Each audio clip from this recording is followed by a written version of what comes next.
Welcome back to the KDPG Sunday edition. This morning we are talking about UPMC's decision to spend $2 billion in this community to improve the health system by building 3 basically new hospitals without adding any new hospital beds. And it's cutting edge research, as they're calling it as well. Our guests this morning are Leslie Davis, the Senior Vice President of UPMC and Executive Vice President and Chief Operating Officer of the Health Division. Also with us is Dr. Stephen Shapiro, the Chief Scientific and Medical Officer of UPMC. I want to get into this because I am asked this all the time. When you say that this is going to be available to people around the country, perhaps around the world, is it necessarily going to be available to everybody in Western Pennsylvania? These resources there are a lot of ways to access UPMC in network and out of network, but it really is a resource that is available. I mean, we are caring for patients just like. Absolutely. I mean, we take care of patients from almost every continent at our children's hospital, and some people think about the children's hospital as a place for mending broken bones or treating infections, and it is. But it's also a place for the highest end transplantation or cardiac surgery. And that's the way we look at all of these hospitals. Well, you know where I'm getting to, and that is the consent decree that after, what is it, June of 2019, yes, that people who use Highmark insurance can no longer be considered in network with UPMC. That's correct. And so if they don't have the ability to use that facility, they're kind of out of luck. Well, if you are going to, and I believe you will, have all of these new cutting edge ways to treat people. I think that right now, if you look at it, when the consent decrees end, we will still provide care at Children's Hospital and Western Psychiatric Hospital for services that aren't available otherwise. Okay. We find ways to work it out. We are doing some living donor liver transplants now with AHN and Highmark because that is a procedure that's unique to us. So we will figure out ways, again, in network or out network, to care for the community. Now, putting aside the question about whether a healthcare system should use the phrase cutting edge, I do wonder if neither of you is an economist, but you have $2 billion from you guys, $1 billion from the other guys, $5 or $6 billion from Shell. That's $10 billion being invested in this community in a matter of 2-3 weeks announced. One starts, you guys announce. What does that do to a community's profile? What does it do to the vibrancy of the economics around here? I know that you're not economists, but... Sure. Well, I'll answer that first. Yeah, sure. I would say, as our mayor said, wow. I mean, I can't believe how great this will be. When you think about our rebuild of the Children's Hospital in Lawrenceville and what it did for that community relative to commerce, hotels, restaurants, housing, people wanting to be in that neighborhood, it's changed the landscape forever. And to think about Pittsburgh, and I love this community, and I wasn't here during the downturn, and I know there were many people who lived through that and now see things sort of coming out on the other side. And to really be able to show the expression of this city through meds and eds and high tech, and if Google and all of these new companies that are here now, Amazon, if we actually have a great opportunity for something like that. I mean, this changes the face of this community really forever, which is fabulous. You came from Chicago, you from New York. Yes. Does this kind of initiative make Pittsburgh a destination for physicians and researchers of the highest quality now?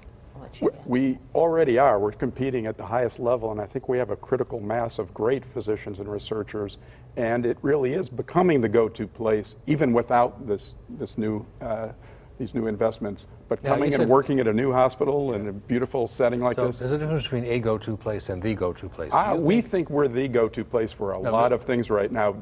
We actually heard, coming from Harvard system, the buzz all last weekend at Harvard was this announcement that we had Friday. They look at us as their competition. Well, I've never taken what Harvard says very seriously. Well, that's because you're from... Go ahead. Go ahead, exactly.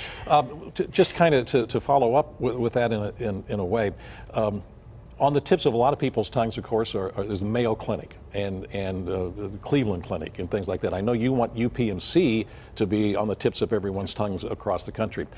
But what you're talking about is a little different than what Mayo does. Isn't that correct? I mean, people go into Mayo just to have, major workups just to see if there's anything wrong sometimes. I mean, right now, when you put together everything that UPMC and Pitt is together, it already is unique. We are an academic and community hospital system. That's unique. We're a payer with an insurance company and a provider. We've got the only academic medical center with a significant health plan.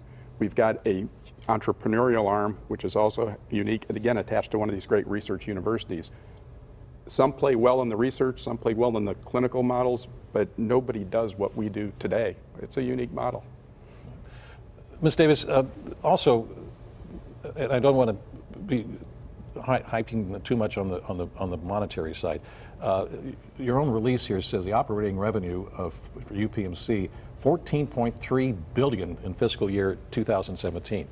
That is larger than a lot of for-profit companies, national, Kellogg's, people like that. So the difference at UPMC is that we take our profits and we put them back into the organization. There's a tremendous amount of support that we provide to the University of Pittsburgh for the great science, for the things that come out of our medical school.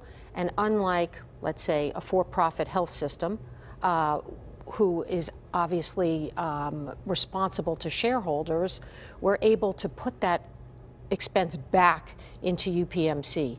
The other thing, too, is that we provide $1 billion worth of support every year for community care. And that's in two or three buckets. Some of it is what we call charity care, just taking care of people who have no means of paying for their care. The other part of this is charitable donations to many, mainly Western Pennsylvania organizations, not-for-profit organizations.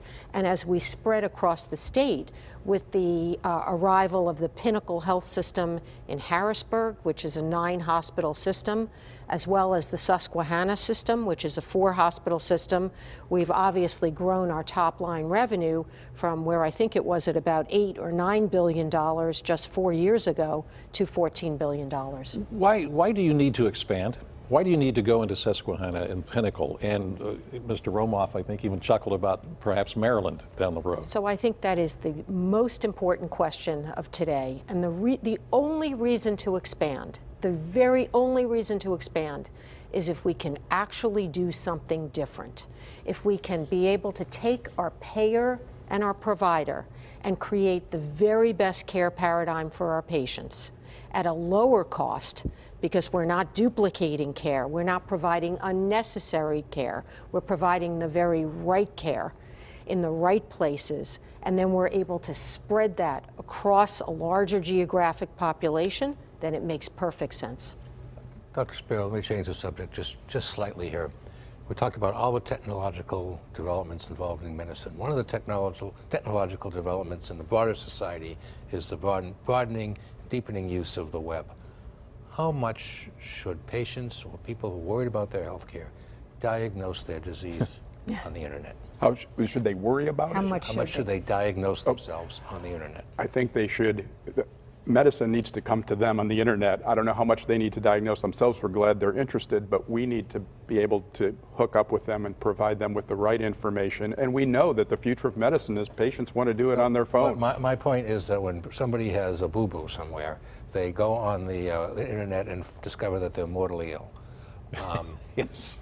Is this a problem? It has been. It's very easy when you go on the web to find stem cell therapy of something, and we are constantly fighting that. It keeps us on our toes to find out about all the crazy things that are out there, but people should be aware there's not only fake news, but fake medical news out there too, and we do need to be careful. There's no fake news in Pittsburgh. Yeah, right. Go ahead.